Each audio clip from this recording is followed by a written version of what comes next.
नमस्कार विद्यार्थी मित्रांनो, 10th सायन्स पार्ट 1 मधला केमिस्ट्रीच्या अंतर्गत येणारा एक महत्त्वाचा टॉपिक आपण पाहतोय, ज्याचं नाव आहे पिरियडिक क्लासिफिकेशन ऑफ एलिमेंट्स। आता खरं तर केमिस्ट्रीमध्ये बऱ्यापैकी महत्त्वाचा असणारा हा टॉपिक आहे आणि भविष्यातही जर समजा तुम्ही सायन्सला जाणार असाल तर PCM मध्ये केमिस्ट्रीमध्ये हा टॉपिक अत्यंत महत्त्वाचा ठरणार आहे। म्हणजे अगदी आपण जो काही सध्या मॉडर्न पिरियडिक टेबल पाहतो ना, तर त्याच्यामध्ये पहिले 30 एलिमेंट्स विथ ॲटॉमिक नंबर तुम्हाला माहीतच पाहिजे, त्याचे सिम्बॉल वगैरे माहीतच पाहिजे। ठीक आहे, म्हणजे एकंदर हा टॉपिक आपल्याला मुळापासून समजून घ्यायचा आहे। असं समजूया की बाबा तुम्ही 8वी 9वीला काही विशेष असं केलेलं नाही आहे आणि आता 10वीला आपल्याला अगदी त्या ठिकाणी बेसिक टू ॲडव्हान्स या सगळ्या गोष्टी करणं गरजेचं आहे। अगदी या टॉपिकच्या नावापासूनच बघूया। याच्यामध्ये पिरियडिक म्हणजेच काय तर आवृत्ती किंवा ह्याला आवर्त सारणी देखील म्हटलं जातं। ठीक आहे, पिरियडिक टेबल हा शब्द तुम्हाला नक्कीच माहिती असेल, मराठीमध्ये त्याला आवर्त म्हटलं जातं। आता आवर्त म्हणजेच काय तर एखाद्या गोष्टीचं रिपिटेशन होणं, ठीक आहे। आता इथं कशाचं रिपिटेशन व्हायलंय बरं? एलिमेंट्सचं। आता एलिमेंट्स हा प्रकार काय असतो तर स्क्रीनवर तुम्हाला वेगवेगळे नावं दिसत आहेत बघा। फॉर एक्झाम्पल या ठिकाणी ॲल्युमिनियम आहे, सिल्वर आहे किंवा झिंक, पॅलेडियम आहे। ठीक आहे, आता तुम्ही म्हणाल की इथं हे ZN काय आहे, MT काय आहे, AG काय आहे, AL काय आहे? Actually these are the symbols of these elements. हे सिम्बॉल्स कसे ठरतात किंवा हे एलिमेंट्स जे काही आहेत तर हे नेमके कशा पद्धतीनं बनतात, ह्या सगळ्या गोष्टी आपल्याला व्यवस्थित पद्धतीनं पाहायचं आहे। म्हणजे अगदी एलिमेंट म्हणजे काय आणि ह्या एलिमेंटचं पिरियडिक क्लासिफिकेशन जे आहे तर ते नेमकं का आणि कशा पद्धतीनं आज आपण त्या ठिकाणी केलेलं आहे हे देखील पाहायचं आहे। ठीक आहे, सुरुवात करूया एका महत्त्वाच्या अशा टॉपिकला। सर्वप्रथम पाहूया या टॉपिकचं वेटेज। एक्झाममध्ये विथ ऑप्शन हा टॉपिक जो काही आहे तर बऱ्याचशा इतर टॉपिक प्रमाणे 6 मार्काला आहे आणि विदाऊट ऑप्शन साधारणतः 4 मार्कासाठी येत असतो। टॉपिक भविष्याच्या दृष्टीनेही महत्त्वाचा आहे, त्यामुळं या टॉपिकला तुम्ही स्किप बिलकुल करायचं नाही आहे। ठीक आहे, तर इथं काय काय पाहायचं आहे बघा। सर्वप्रथम आपल्याला पाहायचं आहे एलिमेंट्स अँड देअर क्लासिफिकेशन। ह्याच्यामध्ये सायंटिस्टनं सुरुवातीपासून म्हणजे अगदी 18th सेंचुरीपासून कशा पद्धतीनं नवीन डिस्कवर झालेल्या आहे एलिमेंटला व्यवस्थित पद्धतीनं सॉर्टिंग करण्याचा, क्लासिफाय करण्याचा प्रयत्न केलेला आहे, त्याची हिस्ट्री पाहायची। मग त्याच्यामध्ये डोबेरायनर स्ट्राइड आहे, न्यूलँड्स ऑक्टेव्ज आहेत किंवा मेंडेलिव्हचा पिरियडिक टेबल हे आपल्याला पाहावं लागेल। तर इथं लगेच आलं बघा डोबेरायनर स्ट्राइड्स। कशा पद्धतीनं डोबेरायनर नावाच्या शास्त्रज्ञानं 3 एलिमेंटचा ग्रुप केलेला आहे हे पाहायचं आहे। त्याच्यानंतर जो क्लासिफिकेशन मधला प्रयत्न आहे तर तो आहे न्यूलँड नावाच्या शास्त्रज्ञाचा। त्यानं ऑक्टेव्ज बनवलेले आहेत, अष्टक म्हणतात मराठीमध्ये, 8 त्यानं त्या ठिकाणी रिपिटेशन आयडेंटिफाय केलं होतं। त्यानंतर मेंडेलिव्हचा पिरियडिक टेबल हा खऱ्या अर्थानं मॉडर्न पिरियडिक टेबल जो आज आपण पाहतोत ना तर त्याचा पाया म्हणावा लागेल। ठीक आहे, हे 2 जे काही आहेत ना तर हे हिस्ट्री आहे, कळालं का? त्याचं विशेष असं आज तरी महत्त्व नाही आहे, पण तरी देखील इतिहास किंवा इतिहासातल्या महत्त्वाच्या घडामोडी आपल्याला लक्षात ठेवावे लागतात। त्या पद्धतीनं आज आपल्या मॉडर्न पिरियडिक टेबलच्या दृष्टीनं हा एक इतिहास आहे। पण या मॉडर्न पिरियडिक टेबलचा बेस जो आहे खऱ्या अर्थानं तर तो आहे मेंडेलिव्हज पिरियडिक टेबल, तो देखील आपल्याला पाहायचा आहे। आणि सगळ्यात शेवटी आज आपण नेहमी ज्या पिरियडिक टेबलला पाहत असतो त्याची अरेंजमेंट ही परफेक्ट आहे असं म्हणत असतो तर तो म्हणजे मॉडर्न पिरियडिक टेबल। तो देखील कुणी तयार केला ही आपल्याला पाहायचं आहे। तर या ठिकाणी पाहूया अगदी बेसिक पासून। An element is a pure substance consisting of only one type of atom. Element म्हणजे काय तर एलिमेंट म्हणजे एकाच प्रकारचे अणू जेव्हा एकत्र येतात तेव्हा त्या ठिकाणी त्याला एलिमेंट म्हटलं जातं। फॉर एक्झाम्पल समजा हा ॲल्युमिनियमचा अणू, खूप सारे हे ॲल्युमिनियमचे अणू जर एकत्र येऊन मटेरियल बनवत असतील तर ते झालं त्या ठिकाणी ॲल्युमिनियम किंवा एलिमेंट। ठीक आहे, आता हे एलिमेंट वेगवेगळ्या पद्धतीनं कॅरेक्टर्सनुसार डिवाइड देखील केलेले आहेत। अगदी सुरुवातीच्या अर्ली स्टेजमध्ये ह्यांना मेटल आणि नॉन मेटल आणि मेटलॉइड या 3 कॅटेगरीमध्ये डिवाइड केलं होतं। खरं तर मेटलॉइड नंतर इंट्रोड्यूस केलं, सुरुवातीला तर फक्त मेटल आणि नॉन मेटल एवढंच त्या ठिकाणी माणसाला माहिती होतं। ठीक आहे, आता मेटल म्हणजे काय, नॉन मेटल म्हणजे काय हे तर तुम्हाला माहिती असेल। मेटलच्या प्रॉपर्टीज ज्या आहेत तर त्याच्यातून इलेक्ट्रिसिटी पास होत असते, हीट पास होत असते, आवाज जो आहे सोनरस येत असतो त्याच्यामधून।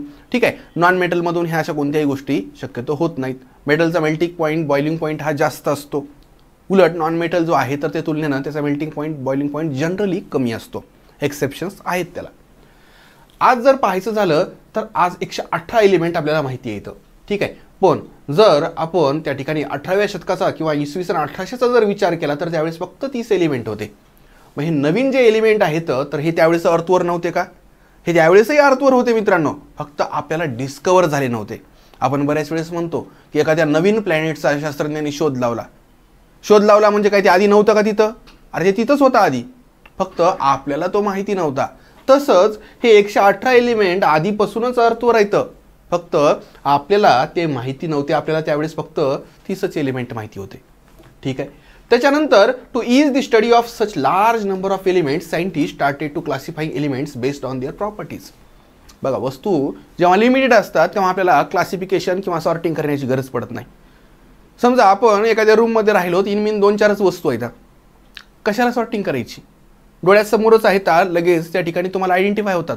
पण समजा तुमच्या घरामध्ये 100च्या आसपास वस्तू आहेत, अशा वेळेस मात्र तुम्हाला कपडे एखाद्या व्यवस्थित रॅकमध्ये ठेवावं लागतील, भांडी एका व्यवस्थित रॅकमध्ये ठेवावं लागतील, आणि इतर ज्या काही वस्तू आहेत दररोजच्या उपयोगाच्या त्या व्यवस्थित पद्धतीने एका स्पेसिफिक ठिकाणी ठेवावे लागतील.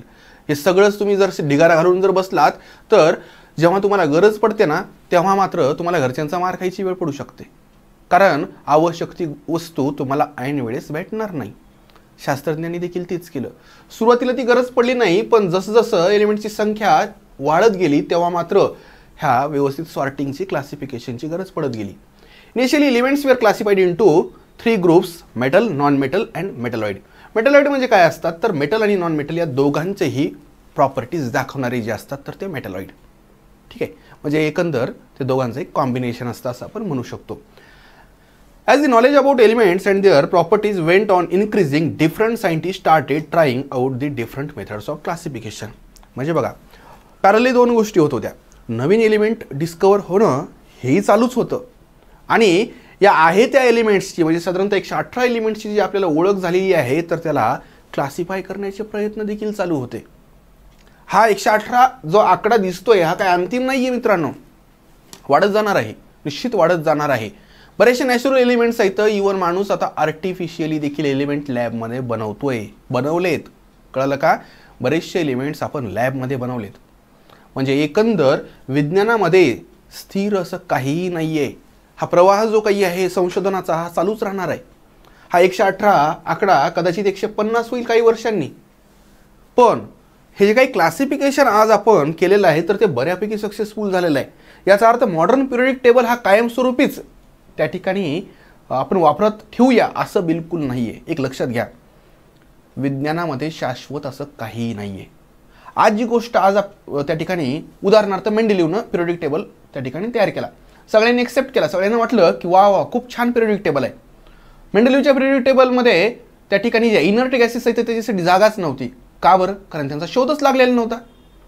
मग जेव्हा मेंडेलिव्हला लक्षात आलं की बाबा ह्या नवीन एलिमेंटला नेमकं कुठं ठेवायचं, त्याच्यासाठी त्याला सेपरेट असा ग्रुप तयार करावा लागला. आजचा पिरियडिक टेबल देखील आजच्या दृष्टीने योग्य आहे, पण माहीत नाही भविष्यामध्ये काय होईल. बरोबर आहे? तर इथं या ठिकाणी हे इथं काही एलिमेंट्स आहेत. फॉर एक्झाम्पल कॉपर जे की एक मेटल आहे, तांबं म्हटलं जातं याला. सिलिकॉन मेटलॉइड आहे, सल्फर नॉन मेटल आहे, ठीक आहे. तर या ठिकाणी मित्रांनो अशाच अगदी पहिल्या प्रयत्नाबद्दल बघूया, ज्याचं नाव आहे डोबेरायनर. या शास्त्रज्ञानं त्या ठिकाणी या एलिमेंटच्या क्लासिफिकेशनसाठी अगदी साधी सोपी मेथड वापरलेली आहे. त्यावेळेस तुलनेनं एलिमेंट देखील फारच कमी डिस्कवर झाले होते. हे वर्ष आहे 1817चं, आणि 1800 मध्ये आपल्याला फक्त 30 एलिमेंट माहिती होते, म्हणजे आपल्याला म्हणजे माणसाला, ठीक आहे. म्हणजे 1817मध्ये लिमिटेड एलिमेंट्स त्यावेळेस माहिती होते, आणि त्यानं काय केलं बरं तर 3-3चे ग्रुप तयार केले. आता हे 3-3चे जे काही ग्रुप तयार केले ना त्यानं, तर ह्याच्यासाठी ग्रुप तयार करण्यासाठी त्यानं कोणता क्रायटेरिया वापरला तर ॲटॉमिक मास नंबर. आधी आपल्याला ॲटॉमिक नंबर आणि ॲटॉमिक मास नंबर पुन्हा एकदा स्टडी करावा लागेल. ॲटॉमिक नंबर म्हणजे काय तर त्या स्पेसिफिक ॲटममध्ये त्याच्या न्यूक्लियसमध्ये जी काही नंबर ऑफ प्रोटॉन्सची संख्या असते किंवा इलेक्ट्रॉनची संख्या असते तो म्हणजे ॲटॉमिक नंबर. फॉर एक्झाम्पल या ठिकाणी लिथियममध्ये 3 प्रोटॉन असतात, सोडियममध्ये 11 प्रोटॉन असतात, त्यासोबतच 11 इलेक्ट्रॉन असतात. लक्षात आलं का? पण ॲटॉमिक मास नंबरमध्ये काय असतं तर ॲटॉमिक मास नंबर म्हणजे number of addition of proton and neutron in the nucleus of that atom. त्या ॲटमच्या न्यूक्लियसच्या आत प्रोटॉन आणि न्यूट्रॉन यांची जी काही बेरीज होत असते तर तो म्हणजे ॲटॉमिक मास नंबर. आणि तुम्हाला हे पक्क लक्षात ठेवायचं आहे की सगळ्यांनी डोबेरायनर असो, याच्यानंतर जे आपण न्यूलँडबद्दल चर्चा करणार आहोत आणि त्याच्यानंतरच्या मेंडेलिव्हनं देखील एक क्रायटेरिया वापरलेला आहे आणि तो म्हणजे ॲटॉमिक मास नंबर. लक्षात घ्या, ॲटॉमिक मास नंबर वारंवार हा शब्द येईल. ॲटॉमिक मास नंबर म्हणजेच काय तर number of proton plus neutron in the nucleus of that atom. मग इथं या ठिकाणी लिथियम जो काही आहे तर लिथियमचा ॲटॉमिक मास आहे 6.9. तुमच्या डोक्यामध्ये एक प्रश्न पडेल की सर प्रोटॉन आणि न्यूट्रॉनची जर बेरीज असेल तर ती पूर्ण संख्या यायला पाहिजे ना, एकतर हा आकडा 6 यायला पाहिजे नाही तर 7 यायला पाहिजे. 6.9 हा काय प्रकार आहे? त्याचं कारण मित्रांनो या ठिकाणी ह्याच्या आयसोटोप्स असतात. काय असतात बरं? आयसोटोप. आणि मग इथं आयसोटोपमुळे होतं काय की समजा 35 एका आयसोटोपचं उदाहरणार्थ क्लोरीन, एकाचा ॲटॉमिक मास आहे 35 आणि त्याच क्लोरीनचा आणखी एक आयसोटोप भेटतो ज्याचा ॲटॉमिक मास आहे 37. अशा वेळेस होतं काय, अशा वेळेस त्या ठिकाणी या 35 वाल्याचं प्रमाण किती पर्सेंट आहे, 37 वाल्याचं प्रमाण किती पर्सेंट आहे ह्याच्यानुसार त्या ठिकाणी आपण त्याचं एक ॲव्हरेज काढतो आणि त्यामुळं जे काही फायनल ॲटॉमिक मास भेटतं ना त्या स्पेसिफिक एलिमेंटचं ते पॉईंटमध्ये येत असतं. त्याच्यानंतर इथं आहे ना 3-3चे ग्रुप केलेले इथं लिथियम, सोडियम, पोटॅशियम. लिथियमचा ॲटॉमिक मास किती आहे बरं 6.9, सोडियमचा आहे 23, पोटॅशियमचा आहे 39.1. त्याचं म्हणणं काय होतं की मी जे हे ट्रायड्स तयार करतोय याला मराठीमध्ये त्रिक म्हणतात. तर ह्या त्रिकांमध्ये पहिल्याची आणि तिसऱ्याची हे जे ॲटॉमिक मास आहे तर त्याची बेरीज करा. ओके, करूया. पहिल्याचा ॲटॉमिक मास आहे 6.9, तिसऱ्याचा आहे 39.1. मग काय करायचं, बेरीज करून त्याचा ॲव्हरेज करा. ॲव्हरेज करायचं असेल तर हे दोघं जण आहेत त्यामुळं 2 आपल्याला भागावं लागेल. काय ॲव्हरेज 23. त्यानं म्हटलं हे बघा हे 23 जे काही आहे ना हे 23 म्हणजे काय बरं सोडियमचा ॲटॉमिक मास आहे. हाच नियम तुम्ही दुसरीकडे देखील लावा, बसेल. ठीक आहे, बघूया. कॅल्शियम ज्याचा ॲटॉमिक मास आहे 40.1 आणि बेरियम ह्याचा ॲटॉमिक मास आहे 137.3. आता इथं काय करावं लागेल बरं 40.1 प्लस 137.3 आणि ॲव्हरेज केलं अपॉन 2 किती आलं रे 88.7. मग त्यानं म्हणला स्ट्रोन्शियमकडे बघा, त्याचा ॲटॉमिक मास किती आहे 87.6. मग आपल्यासारखं साहजिकच म्हणणार ना अरे 88.7 कुठं 87.6 कुठं, साहजिकच अशा वेळेस तो काय म्हणणार 19-20 चालत आहे. ठीक आहे बाबा, आपण पुढं बघूया आणखी. क्लोरीन आणि आयोडीन. क्लोरीन किती आहे 35.5 आणि हे 126.9 आणि इथं ॲव्हरेज आलं 81.2. म्हणजे इथंही मॅच झालेलं नाही आहे, पण तरी देखील बाबा पहिलाच प्रयत्न आहे त्यामुळे आपण ॲडजस्ट करूया. पण हा नियम सगळ्याच एलिमेंटच्या बाबत व्हॅलिड असायला पाहिजे ना. त्यावेळेस निदान 1817ला जेवढे एलिमेंट डिस्कवर झाले होते तर त्यांच्याबाबत हा नियम असा बनायला पाहिजे, तसं नाही झालं. हे मोजकेच ट्रायड त्यानं बनवून दिले. बाकीच्यांचं मग तुमचं तुम्ही बघा म्हणे. याला काही अर्थ नाही ना. तुम्ही जर नियम बनवत असाल तर तो युनिव्हर्सल असायला पाहिजे, तो सगळ्यांनाच लागू व्हायला पाहिजे. कळालं का? नाहीतर त्याला नियम म्हणत नाहीत. इथं तीच अडचण झाली. In each triad the elements were placed according to increasing order of their atomic mass. इथं हे 3 एलिमेंट त्यानं त्या ठिकाणी वाढत्या क्रमानं दिलेले आहेत ॲटॉमिक मासच्या. ठीक आहे. The atomic mass of the middle element in each triad was approximately equal to the mean of atomic masses of the other 2 elements. म्हणजे एकंदर मधल्याचं ॲटॉमिक मास हे पहिल्याच्या आणि तिसऱ्याचं ॲव्हरेज असतं.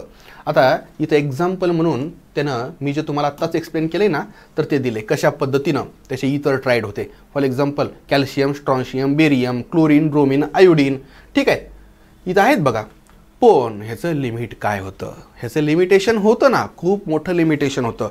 All the non elements could not be classified into triad. म्हणजे त्यावेळेस जे काही समजा 30-35 एलिमेंट होते पण त्यांचे ट्रायड असे बनवता यायला पाहिजे ना, बरोबर आहे, पण ते बनवता येणे गेले.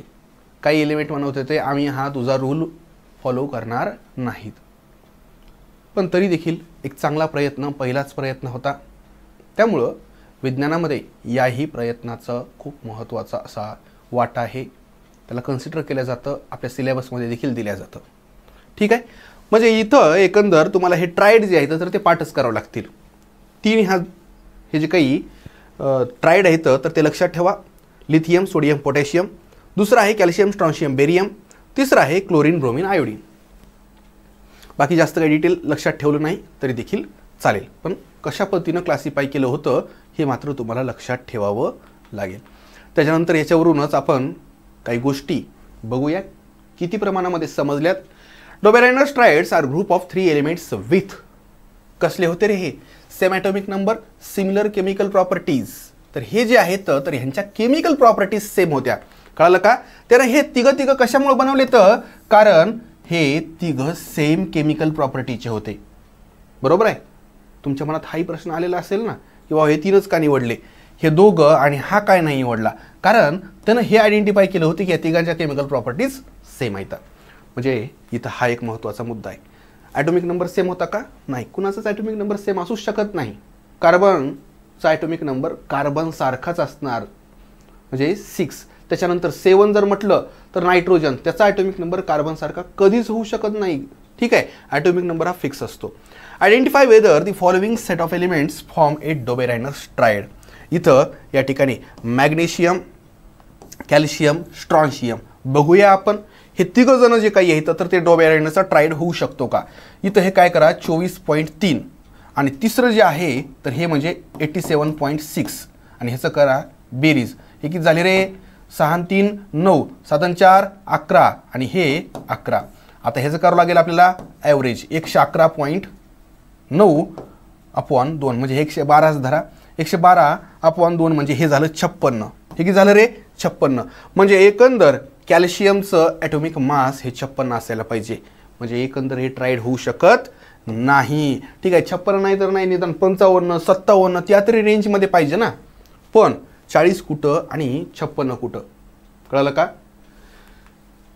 ह्याच्यावर काही क्वेश्चन देखील विचारले तर lithium dot dot and potassium are डोबेराइनसचे triad. Lithium, sodium and potassium हे तिघं जण आहेत बघा. ही तिघच वस्तू आहेत ज्यांच्या प्रॉपर्टीज सेम आहेत. सोडियम यायला पाहिजे दुसरं. त्याच्यानंतर in Döbereiner's triads lithium, sodium and potassium, the atomic masses of lithium and potassium are 6.9 and 39.1 respectively. Then what will be the atomic mass of the sodium? हीच पद्धत वापरायची. याची जी बेरीज करायची, त्याला 2 न भागायचं आणि तुम्हाला सोडियमचा ॲटॉमिक मास येईल. आय थिंक ते मला वाटतं काहीतरी 23च्या आसपास असेल बघा. बरोबर आहे 23. तर इथपर्यंत मित्रांनो या ठिकाणी आपण चॅप्टरचा पहिला भाग पाहिलेला आहे. चॅप्टरमध्ये नेमकं कशाचं क्लासिफिकेशन पाहायचं हे पाहिलं, एलिमेंट काय असतात आणि ह्या एलिमेंटची संख्या जसजशी वाढत गेली तर त्यांची सॉर्टिंग, त्यांचं क्लासिफिकेशन करणं कसं गरजेचं ठरलं आणि त्यातला पहिला प्रयत्न डोबेराइनस सरांनी कशा पद्धतीनं केलेला आहे ही आपण पाहिलं. याच्यानंतरच्या याच्यात आपल्याला न्यूलँडचे अष्टक, न्यूलँड्स ऑक्टेव्ज आणि मेंडेलिव्हज पिरियडिक टेबलबद्दल पाहायचं आहे. आणि त्यानंतर मॉडर्न पिरियडिक टेबल अगदी व्यवस्थित पद्धतीनं पाहायचं आहे. कशा पद्धतीनं त्याच्यामध्ये ग्रुप आहेत, पिरियड आहेत, कशा त्यांच्या केमिकल प्रॉपर्टीज ज्या आहेत तर त्या चेंज होत जातात. अगदी त्या ठिकाणी व्यवस्थित पद्धतीनं समजून घ्यायचं. एक्झाममध्ये कसाही क्वेश्चन आला तरी देखील तो तुम्हाला जमायलाच पाहिजे. या लेवलची आपली तयारी आपल्याला इथं करायची. भेटूया नेक्स्ट लेक्चरमध्ये. तोपर्यंत खूप खूप धन्यवाद.